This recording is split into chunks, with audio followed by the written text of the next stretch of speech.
Hi, Dan Godek here from Redwood Park Golf Club. A little exercise to show all you members how much pitch marks our par 3 10th hole receives. Each ball indicates a pitch mark, and I'll be showing you guys how to repair a pitch mark and not to repair a pitch mark. Here's 2 pitch marks to show you the incorrect way and the correct way to fix a pitch mark.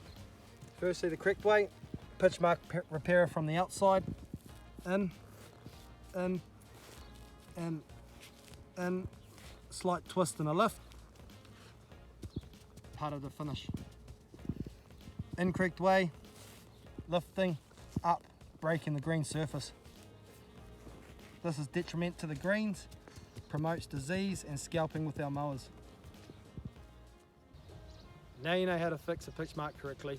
Please make the effort to fix yours and any others that are missed.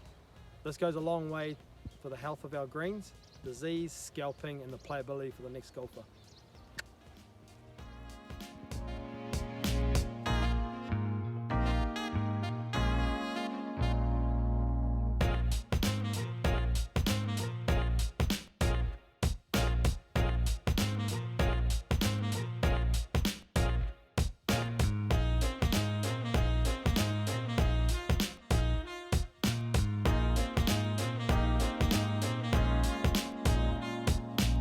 Hi, Dan Godek from Redwood Park Golf Club. A little exercise we've performed.